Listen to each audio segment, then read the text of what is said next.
রহমতুল্লাহ তাকওয়া মধুঘরের পক্ষ থেকে আপনাদেরকে শুভেচ্ছা ও অভিনন্দন।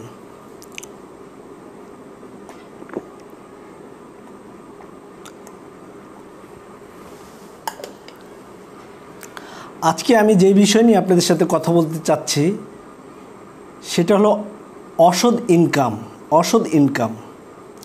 আসলে ইদানিং টিভি, ফেসবুক এবং সোশ্যাল মিডিয়ায় যা দেখা যাচ্ছে, তো আমি মনে মনে ভাবতেছি যে এই বিষয়টা নিয়ে একটু ভাইদের সাথে কথা বলি, ভাই বোনদের সাথে একটু কথা বলি। সেটা হলো যে অসৎ উপায়। আসলে আমরা কি করতেছি, আমাদের কি করা উচিত ছিল এবং আমরা কি করতেছি, আমরা আসলে একটু ভাবার সময় পাইনি যে আমরা ব্যাপারটা কি করতেছি। আমরা যে অসৎ, অনেকের মাঝেই দেখা যাচ্ছে যে আজকে অসৎ পথে, অসৎ পন্থায় ইনকাম করতেছে, ইনকাম সোর্স তারা বৃদ্ধি করতেছে। তো আপনি কি একটু ঠান্ডা মাথায় চিন্তা করে দেখেছেন যে এই অসৎ ইনকাম দিয়ে, এই অসৎ ইনকামের যে অর্থ এবং যেই বিলাসবহুল জীবনযাপন, এটা দিয়ে কি হবে বলেন? এটা কি একটু আমরা চিন্তা করি? আসলে যদি আমরা একটু চিন্তা করতে পারতাম তাহলে অবশ্যই আমাদের যারা চিন্তাশীল ছিল, যাদের মাথায় নিম্নতম জ্ঞান আছে, তারা এই অসৎভাবে ইনকাম করতো না। কেন করতো না, এই বিষয় নিয়ে আমি দুই একটা কথা বলবো। আপনি একটু চিন্তা করে দেখেন, একটা মানুষ তার লাইফ চলার জন্য, এই পৃথিবীতে বেঁচে থাকার জন্য কত পরিমাণ অর্থ লাগে। আসলে এটা আমাদের যারা আমরা মুসলিম আছি, আমাদের রাসূল সাল্লাল্লাহু আলাইহি ওয়াসাল্লাম, হযরত মুহাম্মদ সাল্লাল্লাহু আলাইহি ওয়াসাল্লাম আমাদের রাসূল,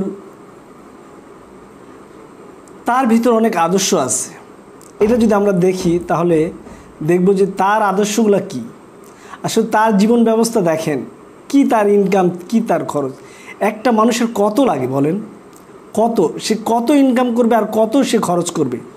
আসলে আমি যেই দুই একটা কথা বলবো সেটা হলো, দেখেন, আপনি একটু চিন্তা করে দেখেন, আপনি এই অসৎভাবে ইনকাম করতে টাকার এবং অর্থের অনেক পাহাড় হচ্ছে, হ্যাঁ, জমা হচ্ছে, সমাজে একটা নাম হচ্ছে, আপনার সমাজে আপনাকে বলতেছে হ্যাঁ অমুক ভাইয়ের এই আছে সে আছে। এটা একটু সত্য, এই শুধু এতটুকুই।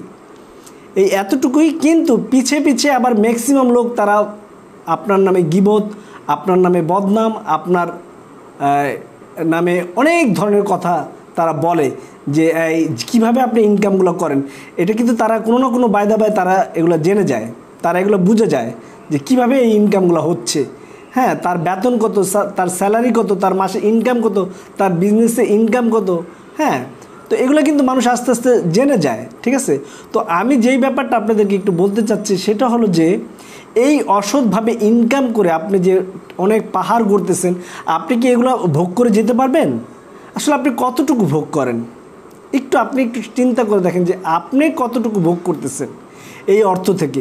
এই অর্থগুলো জানেন কারা ভোগ করে? আমরা একের পর এক দেখে আসতেছি কে এই অর্থগুলা ভোগ করতেছে। কে? সেটা হলো যে আপনার মেয়ে যাকে বিয়ে করবে সেই ছেলেটা। এখন ওই ছেলেটাকে তো আপনি চিনেনও না, কখনো দেখেন নাই, কোনোদিন তার সম্বন্ধে জানেন না, তার বংশ, তার সম্বন্ধে আপনি কিছুই জানেন না, ঠিক আছে। আমি শুধু একটা উদাহরণ দিচ্ছি, সেটা হলো আপনার মেয়েটাকে যে আদর দিয়ে বড় করতেছেন, এই মেয়ে যার সাথে বিয়ে হবে, তার যে হাজব্যান্ড হবে, সে কোথাকার, কোন জায়গার কে, সে আইসা আপনার এই যে আপনি যে পাহাড় গড়ছেন এই অর্থের, এই সম্পত্তির পাহাড় আইসা সে ক্ষয় করবে, সে এই পাহাড় থেকে খরচ করা শুরু করে দিবে। তাহলে ওই ছেলেটাকে তো আপনি চিনেন না, জানেন না, কিন্তু আইসা সে এই টাকার ভিতরে আরাম আয়েশ ফুর্তি করবে। অথচ কষ্ট করে, পরিশ্রম করে, কৌশল করে, জ্ঞান খাটিয়ে, বুদ্ধি করে, মানুষকে ধোঁকা দিয়ে, মানুষের সাথে সত্য মিথ্যে মিক্স করে, কত ধরনের প্রতারণা করে আপনি এই সম্পদগুলো তৈরি করতেছেন, এই সঞ্চয় করতেছেন। অথচ এই সম্পদগুলো কে ব্যয় করতেছে? অপরিচিত একটা ছেলে, যাকে কখনো আপনি দেখেন নাই। সে আপনার মেয়েকে বিয়ে করছে, এখন আপনার মেয়ের জামাই, এখন সে আইসা এগুলা খরচ করতেছে। আপনি দেখেন আজকে যারা এত এত এই যে বাড়ি গাড়ি করছে, দেখা যাচ্ছে যে আমাদের দেশে যে করোনা চলতেছে, করোনা ভাইরাস, মারা গেলে তারা দেখতেও যাচ্ছে না। তারা আমি আমি আমি জানি এগুলো, আমি আমি এদের সাথে আমি একটু ঘোরাফেরা করছি, আমি নিজেও জানি যে তারা এই যে যারা আপনার এই করোনার লাশগুলো যারা দাফন করতেছে স্বেচ্ছাসেবী, তাদের সাথে আমার কথা হয়েছে, তাদের সাথে দেখা হয়েছে, তাদের সাথে আমার যোগাযোগ হয়েছে। তারা বলতেছে ভাইয়া ঘন্টার পর ঘন্টা ফোন করে ফ্যামিলিকে পাওয়া যাচ্ছে না, এবং ফ্যামিলি বলে যে আপনারা খবর দিয়ে দেন, আমরা আসতে পারবো না।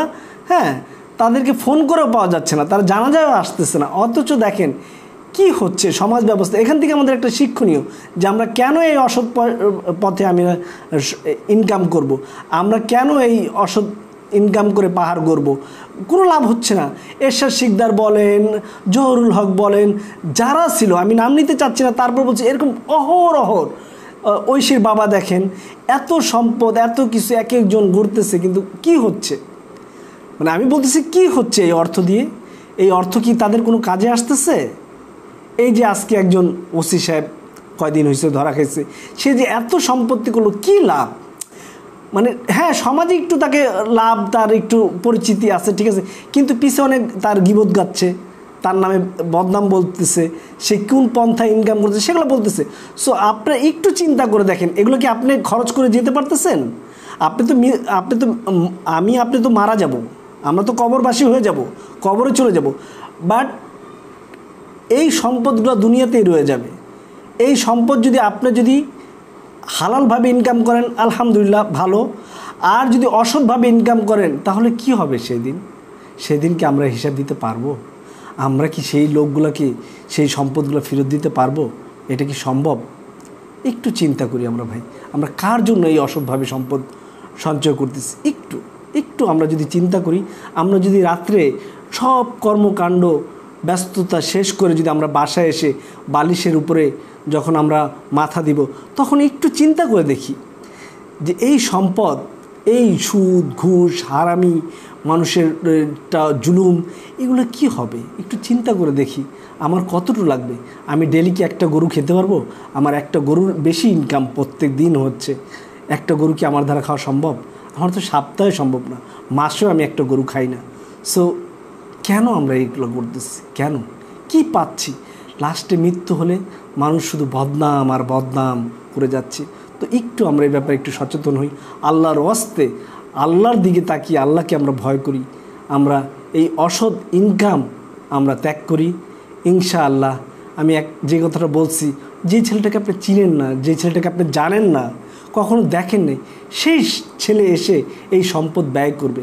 একটু আপনারা চিন্তা করেন, একটু দেখেন, একটু যদি আপনার মাথাটা বালিশের নিচে দিয়ে দেখেন, আশা করি আপনারাও বুঝতে পারবেন। তো আজকে এই পর্যন্তই, আমার জন্য দোয়া করবেন। আসসালামু আলাইকুম ওয়া রাহমাতুল্লাহ।